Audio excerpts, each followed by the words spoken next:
નમસ્કાર વિદ્યાર્થી મિત્રો, છેલ્લા વિડિયો લેક્ચરમાં આપણે ઉદાહરણ 10નો અભ્યાસ કર્યો હતો, જેની અંદર કયું ખાતું ઉધાર અને જમા થાય છે તેના વિશેની સમજૂતી મેળવી હતી. તો આજે આપણે ઉદાહરણ 11માં અમૃતના ચોપડે કયું ખાતું ઉધાર અને કયું ખાતું જમા થશે તેના વિશેની માહિતી મેળવીએ. તો અહીંયા આપણને 20 વ્યવહાર આપવામાં આવેલા છે. સૌ પ્રથમ આપણે વ્યવહારની ઉધાર અસર આપીશું અને આપણે વ્યવહારની જમા અસર આપીશું. તો છેલ્લા વિડિયો લેક્ચરમાં આપણે ઉધાર જમાના નિયમોમાં આપણને ખ્યાલ છે કે જો વ્યક્તિ લેનાર હોય તો ઉધાર કરવું અને આપનાર હોય તો જમા કરવું. ધંધામાં કોઈ પણ પ્રકારે માલ કે મિલકત આવે તો ઉધાર કરવું અને માલ કે મિલકત જાય તો જમા કરવું. તેવી જ રીતે જો ધંધામાં કોઈ ખર્ચ કે નુકસાન થયું હોય તો એને આપણે ઉધાર કરીએ છીએ અને જો ધંધામાં આવક કે ઉપજ થઈ હોય તો તેને આપણે જમા કરીએ છીએ. તો આ 6 નિયમના આધારે આપણે અહીંયા 20 વ્યવહાર સમજવાનો પ્રયત્ન કરીશું. સૌ પ્રથમ પહેલો વ્યવહાર જોઈએ તો આપણને અહીંયા આપેલું છે કે ₹40,000 રોકડા લાવીને ધંધો શરૂ કર્યો. વિદ્યાર્થી મિત્રો, અહીંયા આપણે જોઈ શકીએ છીએ કે રોકડા લાવે છે. શું લાવે છે? રોકડા. તો રોકડ એ ધંધાની મિલકત છે. તો મિલકત ખાતાનો નિયમ શું? તો કે આવે તો ઉધાર ને જાય તો જમા. તો અહીંયા મિલકત આવે છે, આવે તો શું કરવાનું? ઉધાર. પ્રશ્ન પૂછવાનો, શું આવે છે? તો કે રોકડ આવે છે. તો અહીંયા આપણે સૌ પ્રથમ અસર આપવાની, રોકડ ખાતે ઉધાર. આ તો થઈ ઉધાર અસરની વાત. ઉધાર અસર અપાઈ જાય એટલે બીજી અસર કઈ આપવાની? જમા અસર. તો જમાની અંદર વિદ્યાર્થી મિત્રો 3 વસ્તુ આવી શકે. આપનાર વ્યક્તિ જમા થાય, માલ કે મિલકત જાય તો જમા થાય અને ઉપજ કે લાભ હોય તો જમા થાય છે. તો અહીંયા આપણે વિચારીએ કે જ્યારે ધંધાનો માલિક ધંધામાં રોકડ માલ કે મિલકત લાવે છે ત્યારે આપણે મૂડી ખાતે જમા કરીએ છીએ. તો અહીંયા આપણે ધંધાનો માલિક આપણા ધંધાને લાભ આપનાર હોવાથી આપણે મૂડી ખાતે જમા કરીશું. વ્યવહાર નંબર 2, ₹60,000 રમણીક પાસેથી લોન લીધી. કોની પાસેથી? રમણીક. લોન જ્યારે પણ વિદ્યાર્થી મિત્રો લેવામાં આવે એટલે હંમેશા રોકડ ધંધામાં આવે છે. જ્યારે પણ આપણે કોઈ વ્યક્તિ પાસેથી લોન લઈએ છીએ ત્યારે હંમેશા ધંધામાં રોકડ આવે છે. રોકડ એ શું છે? તો કે મિલકત. તો મિલકતનો નિયમ આપણે શું જોઈ ગયા? આવે તો ઉધાર. તો વિદ્યાર્થી મિત્રો, આપણે અહીંયા બીજા કોષ્ટકની અંદર લખીશું રોકડ ખાતે ઉધાર. હવે આપણે જમા અસરમાં જઈએ તો કે અહીંયા એક વ્યક્તિનું નામ આપ્યું છે. વ્યક્તિનું નામ શું છે? રમણીક. રમણીક એ જીવંત વ્યક્તિ છે. તો વ્યક્તિ ખાતાનો નિયમ શું હતો? લેનાર ખાતે ઉધાર, આપનાર ખાતે જમા. તો વિદ્યાર્થી મિત્રો, આપણે નક્કી કરીએ કે રમણીકભાઈ છે એ લાભ લેનાર છે કે લાભ આપનાર છે. તો આપણે જ્યારે રમણીકભાઈ પાસેથી લોન લઈએ છીએ ત્યારે એ આપણને લોન આપે છે, એટલે કે આપણા ધંધાના એ લાભ આપનાર બને છે. તો લાભ આપનાર વ્યક્તિ હોય તો આપણે તેને શું કરવાનું છે? જમા. તો અહીંયા લખવાનું છે રમણીકની લોન ખાતે જમા. ત્રીજો વ્યવહાર, ₹20,000 યુનિયન બેંકમાં. કઈ બેંકમાં? યુનિયન બેંકમાં ભરીને ખાતું ખોલાવ્યું. હવે સૌ પ્રથમ આપણે અહીંયા જોઈએ તો કે યુનિયન બેંક શબ્દ આપ્યો છે. કોઈ પણ બેંક હોય એ કૃત્રિમ વ્યક્તિમાં આપણે એનો સમાવેશ કરીએ છીએ. તો વ્યક્તિ ખાતાનો નિયમ, લેનાર ખાતે ઉધાર, આપનાર ખાતે જમા. તો હવે આપણે નક્કી કરીએ કે યુનિયન બેંક લેનાર છે કે આપનાર છે. તો વિદ્યાર્થી મિત્રો, જ્યારે પણ આપણે બેંકમાં ખાતું ખોલાવવા જઈએ છીએ ત્યારે એને એક શબ્દ આપ્યો છે, 20,000 પૈસા ભરીને આપણે ખાતું ખોલાવ્યું છે. તો જ્યારે પણ આપણે બેંકમાં પૈસા ભરવા જઈએ છીએ તો બેંક આપણી પાસેથી પૈસા લેનાર બને છે, એટલે કે આપણા ધંધાને લાભ લેનાર છે. તો વ્યક્તિ ખાતાનો નિયમ, લેનાર ખાતે ઉધાર. અહીંયા આપણે જોઈ શકીએ છીએ કે બેંક ખાતે એણે શું કર્યું છે? ઉધાર. આપણે જે બેંક હોય એનું નામ લખી શકીએ. અહીંયા આપણને આપેલું છે યુનિયન બેંક. તો અહીંયા આપણે લખીએ યુનિયન બેંક ખાતે ઉધાર. આ થઈ ઉધાર અસરની વાત. હવે આપણે જમા અસરમાં જોઈએ તો જ્યારે પણ તમે બેંકમાં પૈસા ભરવા માટે જાઓ છો ત્યારે આપણા ધંધામાંથી રોકડ હંમેશા જાય છે. જાય તો એને આપણે શું કરીએ છીએ? જમા. તો જમાના કોષ્ટકમાં અહીંયા આપણે જોઈ શકીએ છીએ રોકડ ખાતે જમા, કારણ કે જ્યારે પણ તમે બેંકની અંદર પૈસા ભરીશો ત્યારે આપણા પાસેથી રોકડા પૈસા જાય છે. ચોથો વ્યવહાર, ₹4,000 દલાલી મળી. શું મળેલું છે વિદ્યાર્થી મિત્રો? દલાલી. જ્યારે પણ તમને કોઈ વ્યવહારમાં છેલ્લે મળી અથવા મળ્યા આવો શબ્દ આપેલો હોય ત્યારે હંમેશા ધંધાની આવક હોય છે. શું હોય છે? આવક. એવા સમયે રોકડ તમારા ધંધામાં આવે છે, કારણ કે ₹4,000 કોઈ તમને દલાલીના આપે તો તમારા ધંધામાં રોકડ શું થાય? આવે તો આપણે એને શું કરીએ છીએ? ઉધાર. તો બીજા કોષ્ટકની અંદર આપણે લખ્યું છે, જુઓ, રોકડ ખાતે ઉધાર. જ્યારે પણ કોઈ તમને આવક મળે છે એ હંમેશા આપણને રોકડમાં મળતી હોય છે, એટલે રોકડ ખાતે શું કરવાનું? ઉધાર. ઉધાર અસર થઈ ગઈ. હવે આપણે જમા અસરમાં જોઈએ.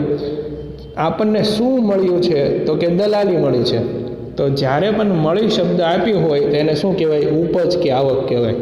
તો સૌથી છેલ્લા કોષ્ટકમાં લખવાનું છે દલાલી ખાતે જમા. જે પણ પ્રકારની તમને આવક થઈ હોય એ આવકનું નામ લખવાનું. જો કમિશન મળ્યું હોય તો કમિશન ખાતે લખવાનું, દલાલી મળી હોય તો દલાલી ખાતે લખવાનું, વ્યાજ મળ્યું હોય તો વ્યાજ ખાતે લખવાનું.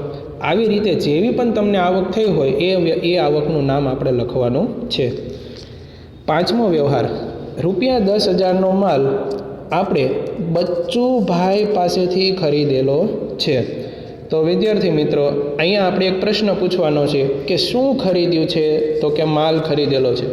જ્યારે પણ ધંધામાં માલ કે મિલકત આપણે ખરીદી કરીએ તો એ હંમેશા ધંધામાં આવે તો આપણે શું કરીએ છીએ?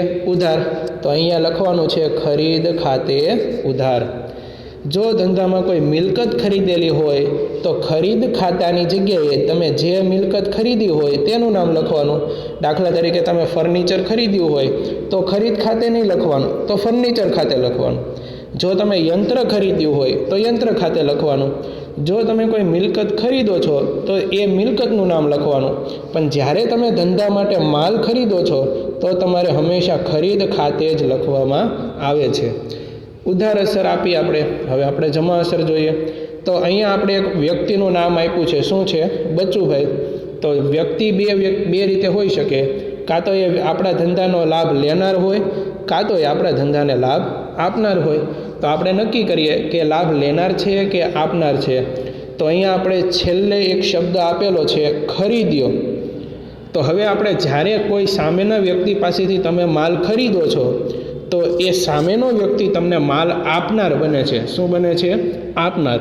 તો અહીંયા આપણે આપનારના કોષ્ટકની અંદર જોઈ શકીએ છીએ જે વ્યક્તિએ તમને લાભ આપ્યો હોય એનું નામ લખવાનું, બચ્ચુભાઈ ખાતે જમા. છઠ્ઠા વ્યવહારની અંદર આપણે જોઈએ, 20,000નો માલ ઉધારથી તમે કોને વેચેલો છે? તો કે લક્ષ્મીને. હવે આપણે સૌપ્રથમ ઉધાર અસર જોઈએ. તો કે કોને તમે વેચો છે? તો કે લક્ષ્મી. લક્ષ્મી એ કોણ છે? તો કે વ્યક્તિ. તો આપણે નક્કી કરીએ કે લાભ લેનાર છે કે લાભ આપનાર છે. તો અહીંયા આપણે જોઈ શકીએ છીએ કે જ્યારે પણ તમે સામેના વ્યક્તિને માલ વેચો છો તો એ વ્યક્તિ લેનાર બને. શું બને? લેનાર. તો સૌ પ્રથમ કોષ્ટક જે આપણું છે એમાં લખવાનું લક્ષ્મી ખાતે ઉધાર. જે વ્યક્તિ લાભ લેનાર હોય એ વ્યક્તિનું તમારે નામ લખવાનું, એટલે કે લક્ષ્મી ખાતે ઉધાર. હવે આપણે જમા અસર આપીએ. તો અહીંયા તમે માલનું શું કર્યું છે? તો કે વેચાણ કર્યું છે. વેચાણ કરો એટલે ધંધામાંથી શું થાય? જાય. વિદ્યાર્થી મિત્રો, આ એક આપણે ધ્યાન રાખવાનું છે કે જો ખરીદી કરો તો આવે અને વેચાણ કરો તો જાય. તો અહીંયા તમે પ્રશ્ન પૂછવાનો કે શેનું વેચાણ કર્યું છે? તો કે માલનું વેચાણ કર્યું છે.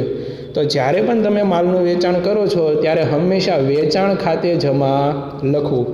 જો તમે કોઈ મિલકત વેચી હોય, દાખલા તરીકે ફર્નિચર વેચવું હોય તો વેચાણની જગ્યાએ ફર્નિચર લખવાનું. યંત્ર વેચવું હોય તો યંત્ર ખાતે લખવાનું. જમીન વેચી હોય, મકાન વેચવું હોય તો એ જ નામ આપણે લખવાનું. પણ જો તમે ધંધામાં કોઈ પણ માલનું વેચાણ કરો છો તો હંમેશા વેચાણ ખાતે જ લખવું. સાતમો વ્યવહાર, ₹5,000 દુકાન ભાડું આપણે ચૂકવ્યું છે. વિદ્યાર્થી મિત્રો, સૌથી છેલ્લો શબ્દ હંમેશા તમે જોશો એટલે તમને ખ્યાલ આવશે. જો મળ્યું શબ્દ આપ્યો હોય તો આવક થાય, અને ચૂકવ્યું શબ્દ આપ્યો હોય, શું આપેલું હોય? ચૂકવ્યું, તો હંમેશા એ ઉધાર એટલે કે આપણો ખર્ચ ગણાય છે. બરાબર. ફરીથી જો મળ્યું શબ્દ આપ્યો હોય અથવા મળી શબ્દ આપ્યો હોય તો એ ધંધાની આવક બને છે, અને જો ચૂકવ્યું શબ્દ આપ્યો હોય તો એ હંમેશા ધંધાનો ખર્ચ બને છે. તો હવે અહીંયા આપણે ધ્યાનમાં રાખવાનું છે કે પ્રશ્ન પૂછવાનો, શું ચૂકવ્યું છે? તો કે દુકાનનું ભાડું. તો 3 નંબરના કોષ્ટકમાં આપણે જવાનું છે, ત્યાં લખવાનું ભાડા ખાતે ઉધાર. કોઈ પણ પ્રકારનો ખર્ચ હોય એ હંમેશા અહીંયા ત્રીજા કોષ્ટકમાં, કારણ કે આપણા ધંધાનો ખર્ચ છે અને કોઈ પણ ખર્ચને આપણે શું કરીએ છીએ? ઉધાર. તો અહીંયા લખ્યું છે ભાડા ખાતે ઉધાર. હવે વિદ્યાર્થી મિત્રો, જ્યારે પણ તમે કઈ વસ્તુ ચૂકવો છો તો હંમેશા તમારા ધંધામાંથી રોકડ જાય તો એને આપણે શું કરીએ છીએ? જમા. એટલે અહીંયા આપણે 5મા કોષ્ટકમાં જોઈ શકીએ છીએ રોકડ ખાતે જમા. રોકડનો નિયમ છે, આવે તો ઉધાર ને જાય તો જમા. તો જ્યારે પણ તમે દુકાન ભાડું ચૂકવી આપો છો તો તમારી પાસેથી રોકડ શું થાય છે? જાય એટલા માટે જમા કરીશું. 8મો વ્યવહાર, ₹200 રમાકાંતને લારી ભાડાના ચૂકવ્યા છે. હવે વિદ્યાર્થી મિત્રો, ચૂકવ્યા શબ્દ આપ્યો હોય એટલે હંમેશા ધંધાનો ખર્ચ હોય. તો ત્રીજા કોષ્ટકમાં તમારે જતું રહેવાનું, ત્યાં લખવાનું શેના ચૂકવ્યા છે? તો કે લારી ભાડાના. તો લારી ભાડા ખાતે ઉધાર. ઉપરના વ્યવહારમાં જુઓ, દુકાન ભાડું ચૂકવ્યું હતું તો ભાડા ખાતે ઉધાર. જે વસ્તુના તમે પૈસા ચૂકવ્યા હોય એનું નામ આપણે લખવાનું છે. બરાબર. તો હવે આપણે જમાની અસર જોઈએ. જ્યારે પણ તમે પૈસા ચૂકવો છો ત્યારે તમારી પાસેથી રોકડ શું થાય છે? જાય તો તમારે શું કરવાનું? જમા. હવે વિદ્યાર્થી મિત્રો, 8મા વ્યવહારમાં તમે જોઈ શકો છો કે રમાકાંતનું નામ આપ્યું છે. તો વ્યક્તિ ખાતાના નિયમમાં કેમ આપણે કોઈ અસર નથી આપી કે ભાઈ વ્યક્તિ લેનાર હોય તો ઉધાર અને આપનાર હોય તો જમા? તો વિદ્યાર્થી મિત્રો, જ્યારે પણ કોઈ ખર્ચ કે આવક થતી હોય ત્યારે કોઈ વ્યક્તિનું નામ આપેલું હોય તો એ વ્યક્તિના નામને ધ્યાનમાં લેવાનું નથી, કારણ કે આની અંદર વ્યક્તિનું નામ આપેલું હોવા છતાં પણ આ વ્યવહારને આપણે રોકડ ગણીશું, કારણ કે પૈસા આપણે ચૂકવી દીધા છે. એટલા માટે રમાકાંતના નામને ધ્યાનમાં લેવાનું નથી. 9મો વ્યવહાર, ₹500 કુંદન પાસેથી વ્યાજના લેણા થયા. શું થયું છે? લેણા થયા છે. હજી આપણા પાસેથી લેણા જ થયા છે, હજી આપણને મળ્યા નથી. એનો મતલબ એવો છે કે જ્યાં સુધી કુંદન તમને લેણાના પૈસા ન આપે ત્યાં સુધી આપણા ધંધાનો એ લાભ લેનાર બને છે. એટલા માટે આપણે સૌપ્રથમ કોષ્ટકમાં લખવાનું કુંદન ખાતે ઉધાર. હવે જ્યાં સુધી લેણા ન થાય ત્યાં સુધી વ્યાજ આપણી આવક બને છે, એટલે સૌથી છેલ્લા કોષ્ટકમાં તમારે લખવાનું વ્યાજ ખાતે જમા. લેણા થયાનો મતલબ વિદ્યાર્થી મિત્રો શું? કે આપણે કોઈ વ્યક્તિ પાસેથી પૈસા લેવાના થયા છે. જ્યાં સુધી આપણે પૈસા લેવાના થયા છે એ આપણને જ્યાં સુધી ન આપે ત્યાં સુધી આપણી ભવિષ્યની આવક ગણાય છે. એટલા માટે કુંદન ખાતે ઉધાર અને વ્યાજ ખાતે જમા. 10મો વ્યવહાર, ₹1200 દિનેશને ચૂકવ્યા. શેના ચૂકવ્યા? તો કે પગારના. ચૂકવ્યા શબ્દ આપે એટલે હંમેશા એ ધંધાનો ખર્ચ બને છે. તો અહીંયા આપણે ત્રીજા કોષ્ટકની અંદર જોઈ શકીએ છીએ શેના ચૂકવ્યા? તો કે પગારના. એટલે પગાર ખાતે ઉધાર. ચૂકવ્યા શબ્દ આપીએ એટલે હંમેશા ધંધામાંથી રોકડ જાય તો તમારે શું કરવાનું? જમા. તો 5મા કોષ્ટકની અંદર જોઈ શકીએ છીએ રોકડ ખાતે જમા.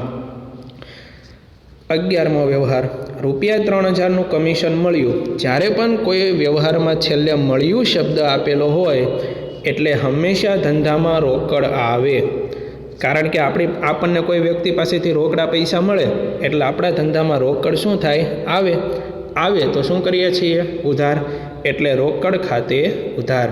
હવે આપણે છેલ્લા કોષ્ટકમાં જોઈએ તો કે કમિશન ખાતે જમા. શા માટે? તો કે મળ્યું શબ્દ આપેલો હોવાથી કમિશન એ આપણી આવક બને છે, એટલે કમિશન ખાતે તમારે શું કરવાનું છે? જમા.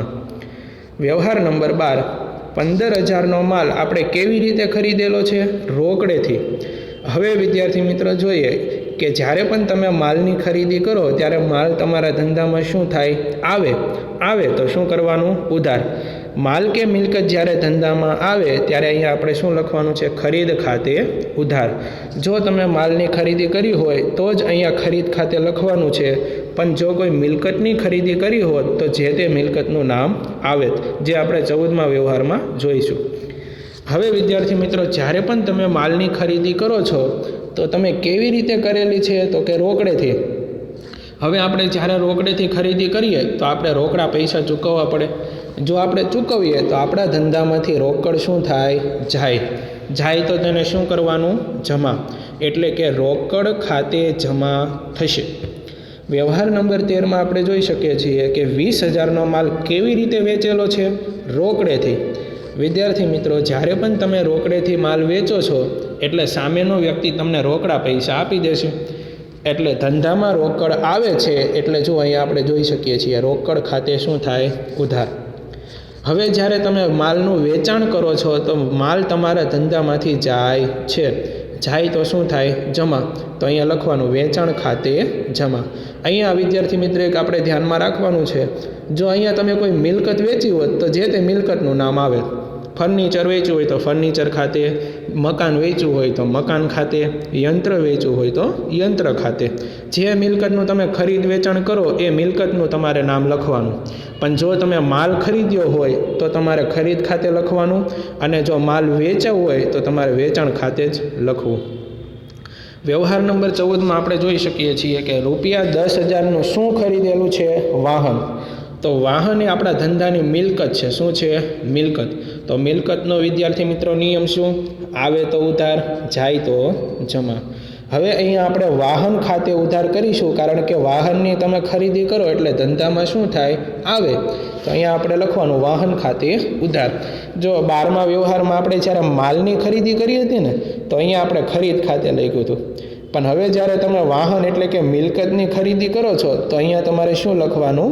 જે તે મિલકતનું નામ, જે મિલકત ખરીદી હોય એનું નામ આપણે લખવાનું છે. હવે વાહન ખરીદ્યું હોય તો આપણે પૈસા ચૂકવ્યા છે. પૈસા ચૂકવીએ એટલે આપણા ધંધામાંથી રોકડ જાય તો તમારે શું કરવાનું? જમા. તો રોકડ ખાતે જમા. વ્યવહાર નંબર 15માં આપણે જોઈ શકીએ છીએ કે 20,000નું ફર્નિચર તમે કોની પાસેથી ખરીદેલું છે? તો કે રાજ ફર્નિચર માર્ટ ખાતેથી. હવે જ્યારે પણ તમે ફર્નિચર ખરીદો છો તો ફર્નિચર તમારા ધંધામાં શું થાય? આવે તો તમારે શું કરવાનું? ઉધાર. તો અહીંયા આપણે બીજા નંબરના કોષ્ટકમાં જોઈ શકીએ છીએ ઉપરના વ્યવહારમાં આપણે વાહન ખરીદ્યું હતું તો શું લખ્યું હતું? વાહન ખાતે. પણ હવે તમે શું ખરીદો છો? તો કે ફર્નિચર. તો ફર્નિચર ખાતે લખવાનું. હવે આપણે એક અહીંયા અગત્યની વાત એ છે કે જ્યારે પણ કોઈ વ્યક્તિનું નામ આપેલું હોય વ્યવહારમાં અને રોકડ શબ્દનો ઉલ્લેખ ન હોય તો એને તમારે ઉધાર વ્યવહાર ગણવાનો છે. ઉધાર વ્યવહારમાં હંમેશા વ્યક્તિ સંકળાયેલો હોય. જો અહીંયા કોણ છે? રાજ. તો રાજ શબ્દ આપ્યો છે, રાજ ફર્નિચર માર્ટ, એ આપણે વ્યક્તિ છે. તો આપણે નક્કી કરીએ કે એ વ્યક્તિ છે એ લાભ લેનાર છે કે આપણા ધંધાને લાભ આપનાર છે. તો વિદ્યાર્થી મિત્રો, જ્યારે પણ સામેના વ્યક્તિ પાસેથી તમે ખરીદી કરો છો તો એ વ્યક્તિ તમારા ધંધાને લાભ આપનાર બને છે. તો ચોથું કોષ્ટક આપણને ખ્યાલ જ છે કે આપનાર ખાતે શું થશે? જમા. આપનાર કોણ છે? તો કે રાજ ફર્નિચર માર્ટ ખાતે. એવી જ રીતે 16મો વ્યવહાર છે. 400 રૂપિયાનો માલ લક્ષ્મીએ પરત કર્યો. કોણે પરત કર્યો? લક્ષ્મીએ. શું પરત કર્યું છે? તો કે માલ. તો વિદ્યાર્થી મિત્રો, અહીંયા આપણે જોઈ શકીએ છીએ કે માલ જ્યારે સામેનો વ્યક્તિ પરત કરે ત્યારે તમારા ધંધામાં હંમેશા માલ આવે છે. આવે તો શું કરવાનું? ઉધાર. તો બીજા નંબરના કોષ્ટકમાં લખવાનું વેચાણ પરત ખાતે ઉધાર. તો વિદ્યાર્થી મિત્રો, અહીંયા આપણને પ્રશ્ન થવો જોઈએ કે 16મા વ્યવહારમાં ક્યાંય પણ વેચાણ પરત શબ્દનો ઉલ્લેખ છે નહીં. તો વેચાણ પરત શા માટે લખ્યું? તો આપણે વિચારવાનું છે કે સામેનો વ્યક્તિ તમને માલ પરત ક્યારે કરી શકે? તો કે જ્યારે આપણે વેચાણ કર્યું હોય ત્યારે. એટલે અહીંયા આપણે સમજવાનું છે કે લક્ષ્મીએ આપણને માલ ક્યારે પરત કર્યો હશે? તો કે આપણે એને વેચાણ કર્યું હશે ત્યારે. એટલે આપણે લખવાનું છે વેચાણ પરત ખાતે ઉધાર. હવે વિદ્યાર્થી મિત્રો, લક્ષ્મી નામ આપ્યું છે. લક્ષ્મી એ વ્યક્તિ છે તો બે આવી શકે. લક્ષ્મી ખાતે ઉધાર એટલે કે જો લક્ષ્મી લેનાર હોય તો એનું ખાતું ઉધાર થાય, અને લક્ષ્મી આપણા ધંધાને લાભ આપનાર હોય તો જમા થાય. હવે વિદ્યાર્થી મિત્રો જુઓ, લક્ષ્મી આપણને માલ પરત કરે છે, તો લક્ષ્મી આપણને માલ પરત કરે એનો મતલબ એવો છે કે એ આપણા ધંધાને લાભ આપનાર બને છે. તો ચોથા કોષ્ટકમાં આપણે લખવાનું લક્ષ્મી ખાતે જમા. 17મો વ્યવહાર, ₹500નો માલ કોને આપણે પરત કરેલો છે? તો કે બચ્ચુભાઈને. હવે વિદ્યાર્થી મિત્રો બચ્ચુભાઈ વિશે વિચારીએ તો બચ્ચુભાઈ લાભ લેનાર છે કે આપનાર છે? તો હવે જુઓ વિદ્યાર્થી મિત્રો, આપણે બચ્ચુભાઈને પરત કર્યો છે. હવે આપણે જ્યારે સામેના વ્યક્તિને માલ પરત કરીએ તો એ વ્યક્તિ આપણા માટે લેનાર બને છે, એટલે આપણે લખવાનું બચ્ચુભાઈ ખાતે ઉધાર, કારણ કે આપણા ધંધાનો એ લાભ લેનાર છે. હવે આપણે જોઈએ તો કે જ્યારે તમે માલ તમારા ધંધામાંથી પરત કરો તો તમારા ધંધામાંથી માલ જાય છે. આપણા ધંધામાંથી આપણે કોઈને માલ પરત કરી દઈએ તો આપણા ધંધામાંથી માલ શું થાય? જાય. તો તમારે શું કરવાનું? જમા. પણ નામ શું લખવાનું? ખરીદ પરત. તો વિદ્યાર્થી મિત્રો અહીંયા પણ એવું છે, ખરીદ પરતનો જો આપણે વ્યવહારમાં ક્યાંય પણ ઉલ્લેખ છે નહીં, તો આપણે ખરીદ પરત ખાતે જમા શા માટે લખવાનું? તો કે આપણે કોઈ વ્યક્તિના માલ પરત ક્યારે કરીએ? તો કે આપણે સામેના વ્યક્તિ પાસેથી ખરીદી કરેલી હોય ત્યારે.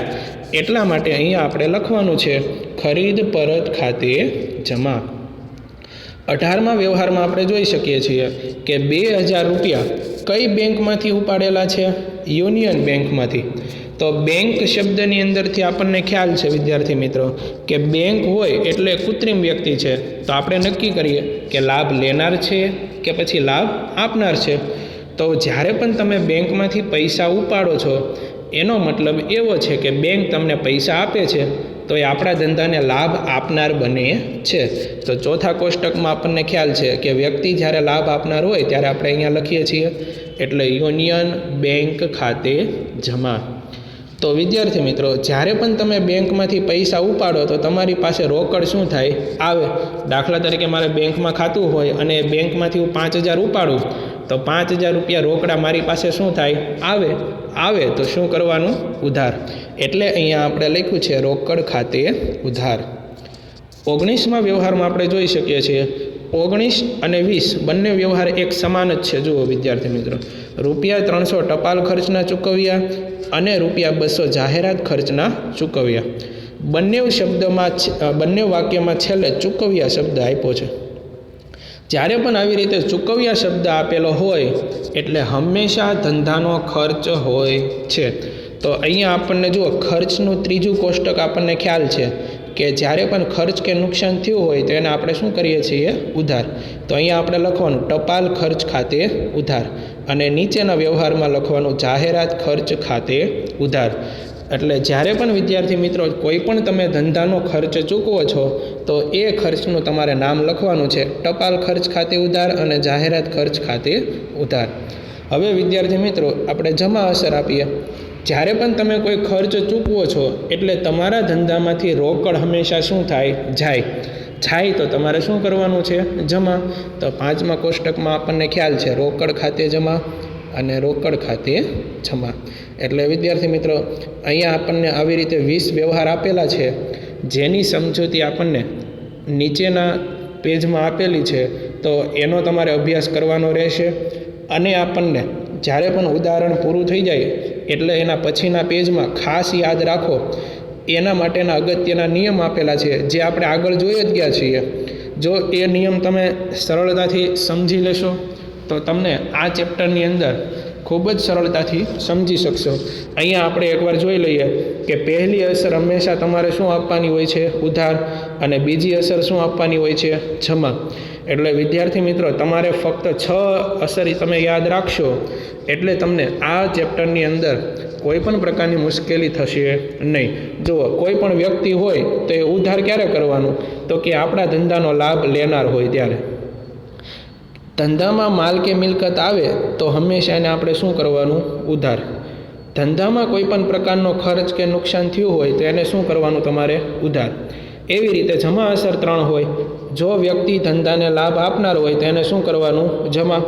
માલ કે મિલકત ધંધામાંથી જાય તો તમારે શું કરવાનું? જમા. અને જો ધંધાને કોઈ પણ ઉપજ, આવક કે લાભ થાય તો પણ એને શું કરવાનું? જમા. એટલે વિદ્યાર્થી મિત્રો, આ ચેપ્ટરને જ્યારે પણ તમે અભ્યાસ કરો ત્યારે સૌથી પહેલાં ખાતાઓના પ્રકાર તમારે શીખવા પડશે કે આ વ્યક્તિ ખાતામાં જશે, માલ મિલકત ખાતામાં જશે કે પછી ઉપજ ખર્ચમાં જશે. એના આધારે આપણે ઉધાર જમાના અસર આપવાની હોય છે. પછી તમારે નક્કી કરવાનું કે આ વ્યવહાર છે એ આર્થિક છે કે બિન આર્થિક.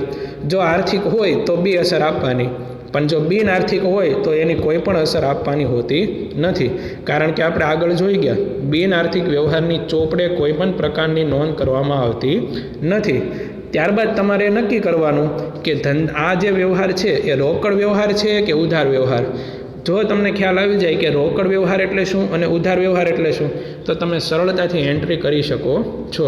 રોકડ વ્યવહારના નિયમો શું હોય અને ઉધાર વ્યવહારના નિયમો શું હોય એ આપણે આગળના લેક્ચરોમાં આપણે જોઈ ગયા છીએ. તો વિદ્યાર્થી મિત્રો, આવી જ રીતે તમારે સ્વાધ્યાયના જે દાખલાઓ છે એનો અભ્યાસ કરવાનો છે. જ્યાં પણ તમને કોઈ વ્યવહારમાં સમજણ ન પડે ત્યાં તમે કોમેન્ટ બોક્સની અંદર લખી શકો અને તમે સ્કૂલની અંદર રૂબરૂ આવીને પણ મળી શકો છો. તો વિદ્યાર્થી મિત્રો, તમારે જે સ્વાધ્યાયનું ઉદાહરણ, સ્વાધ્યાયનું 4 છે નીલિમાના ચોપડે, એ તમારે લખવાનું છે. અને 5મો જે દાખલો છે ગણેશના ચોપડે, આ બંને દાખલાઓનો અભ્યાસ તમારે જાતે કરવાનો છે. અને જે પણ વ્યવહારમાં તમને ન સમજ પડે અથવા કંઈ કન્ફ્યુઝન હોય તો કોમેન્ટ બોક્સની અંદર તમારે મેસેજ કરવાનો રહેશે. ધન્યવાદ.